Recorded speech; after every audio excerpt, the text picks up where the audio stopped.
Merhabalar, ben Huri. Huri Metek Mutfak'ta mutfağına hoş geldiniz. Harika bir tarif ile geldim. Tarifimize bekletmeden hamurumuzu hazırlayarak hemen başlayalım. 2 su bardağı ılık süt, 1 su bardağı ılık suyu uygun bir kaba alalım. 2 tatlı kaşığı şeker, 1,5 paket kuru maya ekleyelim, karıştıralım.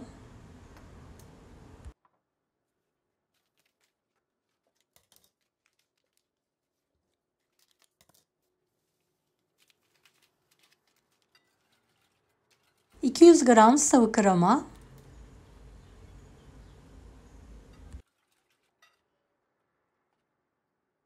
...1 su bardağı sıvı yağ...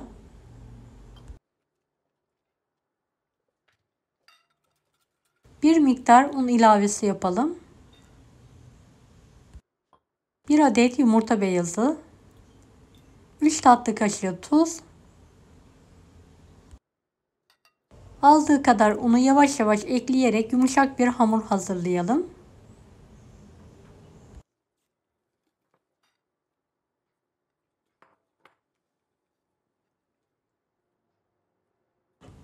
Videomu izlerken buraya kadar geldiyseniz yorum kısmına herhangi bir emoji bırakırsanız bana destek olmak için sevinirim.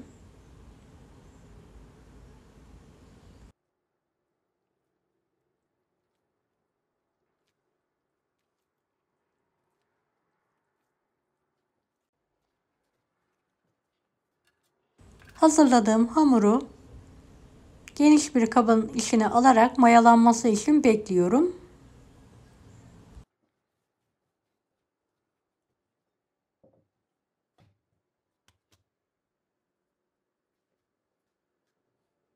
Harcı için 600 gram kıymayı kavuralım.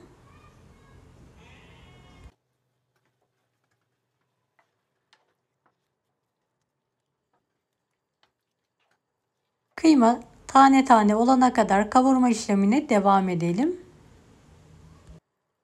Bir miktar sıvı yağ ekliyorum. Yarım yemek kaşığı biber salçası. Kırmızı toz biber.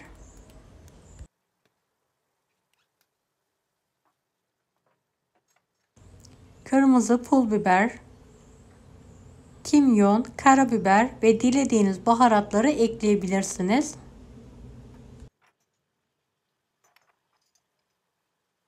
Bir miktar da kekik kullandım.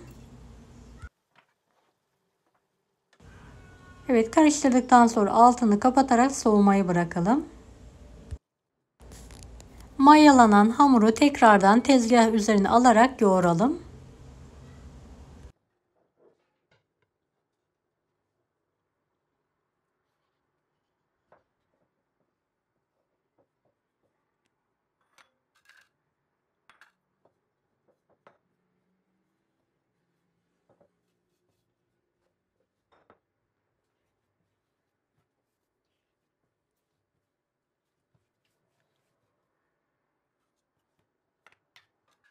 Hamuru ortadan ikiye keselim ve tekrardan yoğuralım.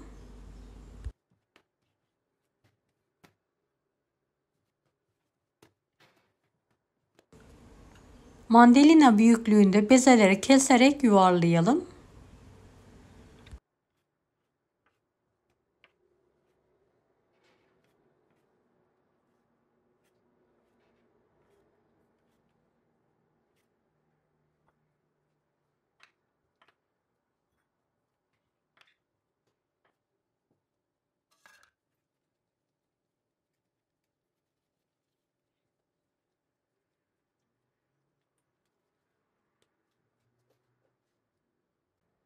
Vaktiniz varsa 5 dakika bezeleri dinlendirelim. Evet, bezeleri hafif un serperek bir merdane yardımıyla çay tabağı büyüklüğünde açalım.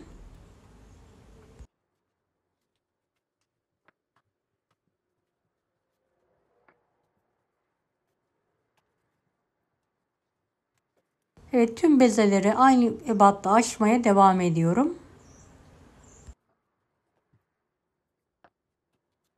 Kıymalı iç harçtan pay ediyorum.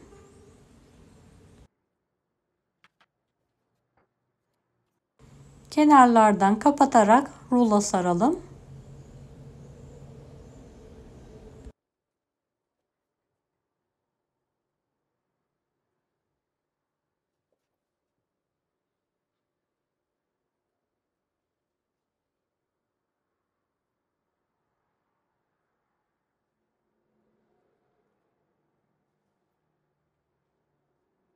Evet, hamurları kapatmaya devam ediyorum.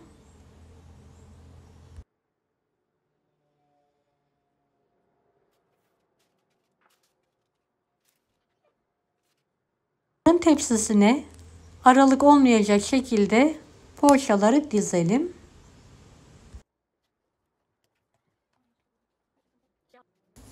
Evet, kalan hamurların hepsini açtım. Kıymalı iç harcını pay ediyorum.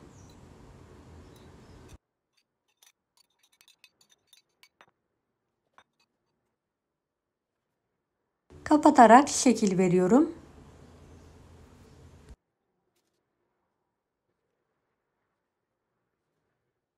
Evet, poğaçalarımız hazır. Bir adet yumurta sarısını bir yemek kaşığı süt ile çırptım. Her tarafına gelecek şekilde fırça yardımıyla sürüyorum.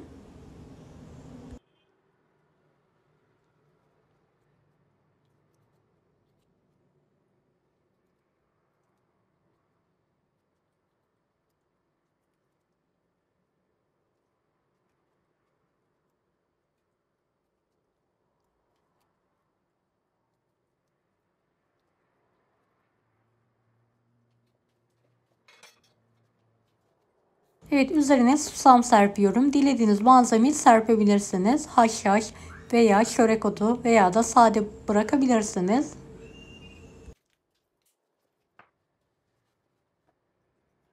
Önceden ısınmış 170 dereceli fanlı fırında üzerleri kızarana kadar pişirmeyi bırakalım. Evet, pişen poğaçaları fırından hemen çıkartıyorum.